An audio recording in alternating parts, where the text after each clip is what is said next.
Hey y'all, I'm Katie and we're back for CollegeVine's weekly Q&A. Each week I spend some time answering questions that you've submitted via YouTube and via our website in order to help you get a better understanding of a really wide variety of different admissions topics.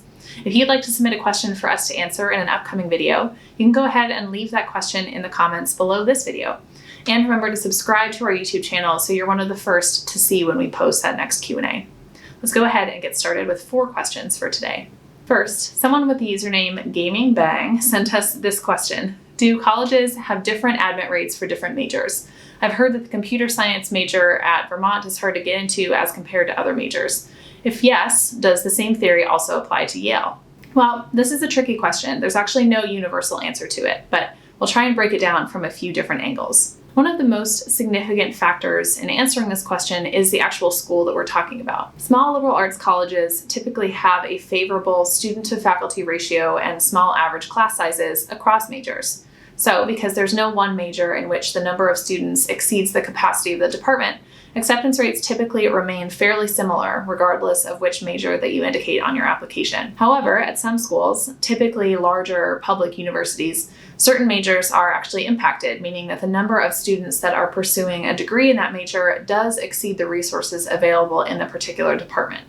As a result, classes can fill over capacity, students can actually struggle to meet their major requirements, and attaining a degree can actually take longer than the expected 4 years just because it's harder to get into those classes. So to avoid placing even more strain on already under-resourced departments, these types of schools may admit fewer students in an impacted major than they would to other programs.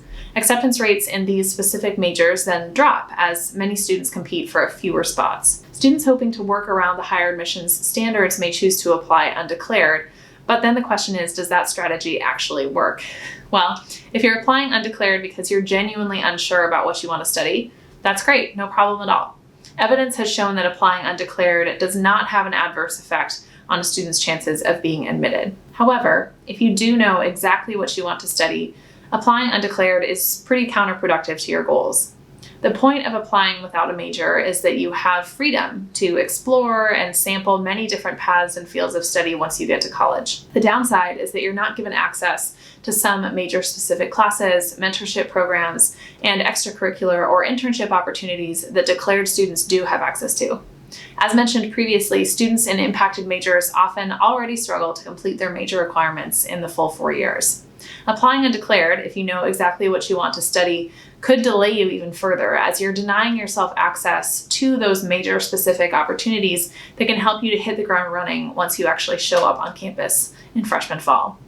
So then you might ask, what about applying under a different major? Could that be a useful strategy?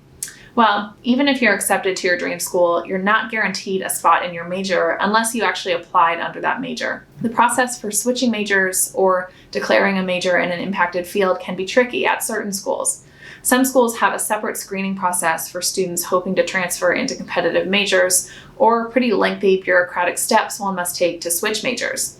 If your targeted major is especially competitive or impacted, these setbacks probably won't make attaining a degree in a timely manner any easier for you. Plus, not all schools have all majors under the same administration. Many liberal arts colleges contain all of their undergraduate majors in one place. Those are like Harvard College, Williams College, Barnard College, for example.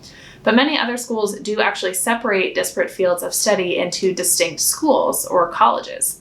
Cornell, for example, has 7 undergraduate colleges. UC Berkeley has 6. Universities often separate liberal arts students from engineering or other professional education students.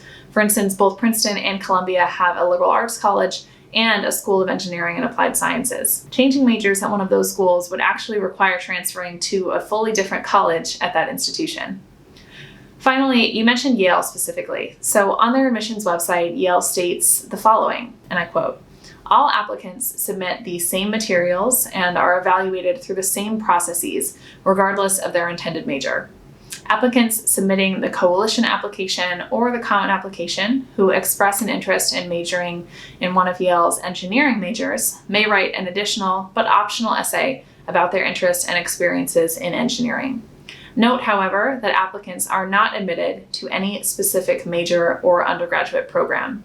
All matriculating students enroll in Yale College with access to the same 80 undergraduate majors. Yale College students do not declare a major until the end of their sophomore year." So, given that EL students don't even declare a major until the end of sophomore year, the answer to the question, at least pertaining to EL specifically, is no. The major you list on your application to EL will not impact your odds of getting accepted. Many students can and do change their minds about which major they're looking to study in their first 2 years of college.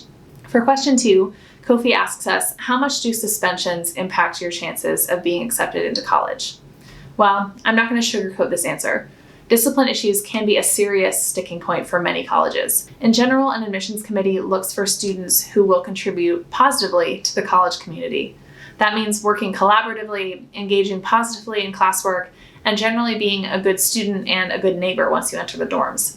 A history of suspensions generally does not really support the image of a positive, contributing member of any community.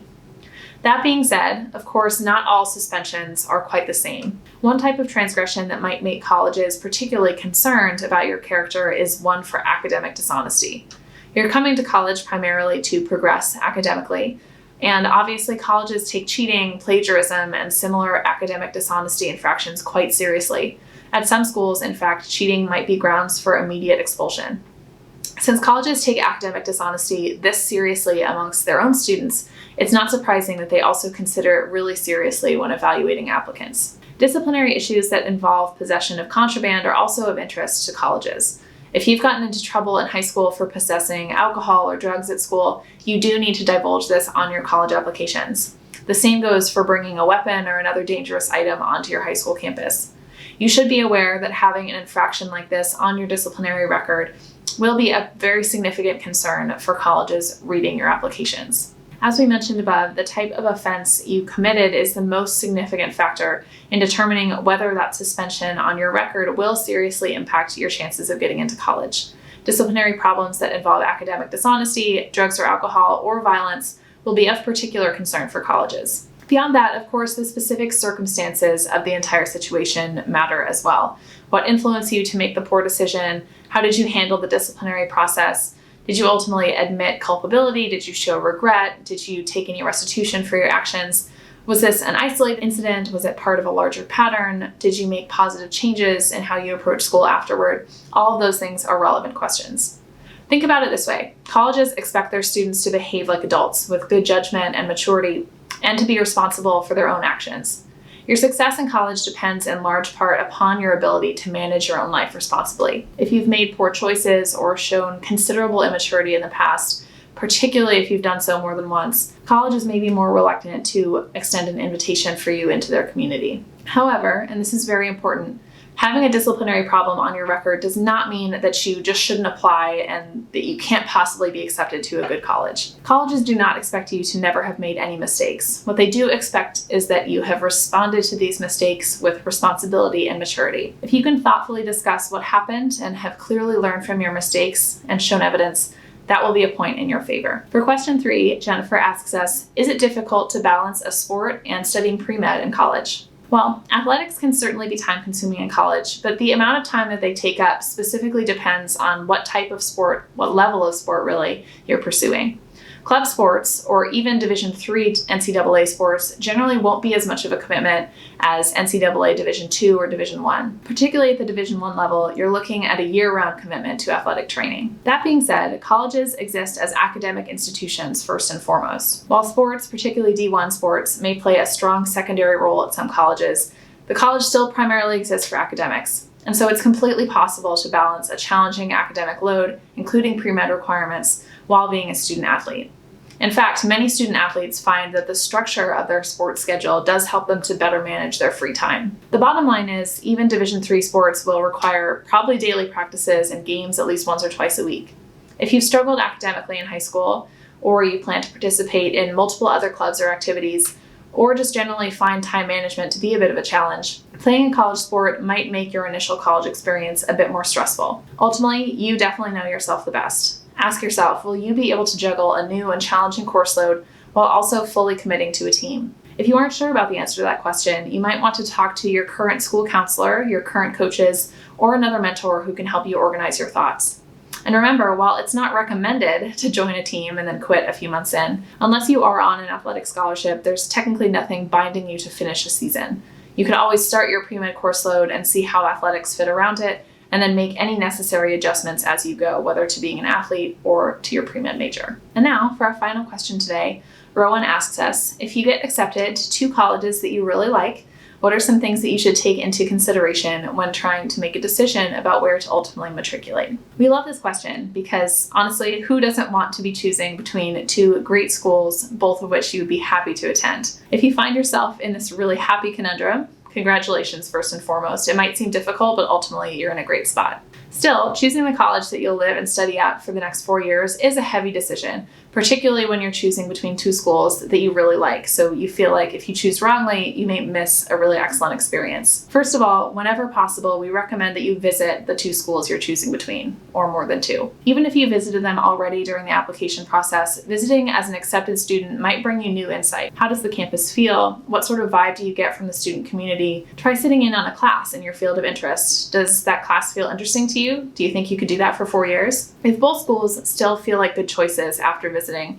here are a few other questions that you might want to ask yourself. First, about academics or selectivity. Are your grades and test scores in line with those of admitted students, or did you seem to kind of sneak in just by a little bit? Do you feel like you'll be able to keep up, basically, with the level of academics expected of students at this college? These are important questions to ask as you decide whether or not a school is a good fit for you academically. Another consideration is, of course, cost. Finances are a substantial factor in many families' college decision. You need to have a conversation with your parents or your guardians about the colleges that you can afford.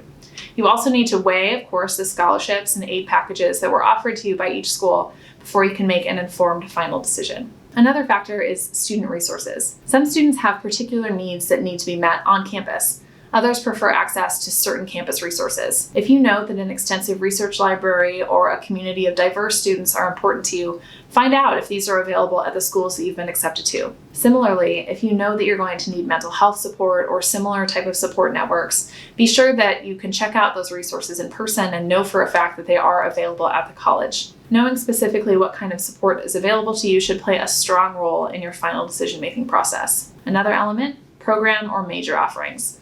Ultimately, the school you attend is going to need to prepare you for that big, scary future. If you've applied to these schools and are happy to attend them, you probably already know that they do offer majors in your intended fields. But you might want to ask, do the school offer combined lines of study or other specifics that you're interested in? How do the specific programs themselves compare? Are there research opportunities? What are the student-faculty ratios and class sizes? These are all questions that you can ask yourself to compare those 2 schools. We hope that these elements help you to fine-tune that decision-making process, but good luck. We are sure that you'll do great wherever you end up as long as you have multiple schools you're excited about. Thank you to the 4 of you who submitted questions for today. Hopefully those answers were helpful as you navigate this complicated journey. If you have a question that you want answered, remember to submit those questions for us in the comments below this video, and we'll choose the best for next week's Q&A. If you're looking for free guidance on your essays, applications, and more, also don't forget to visit us online at app.collegevine.com and sign up for a completely free account. See you soon for our next Q&A.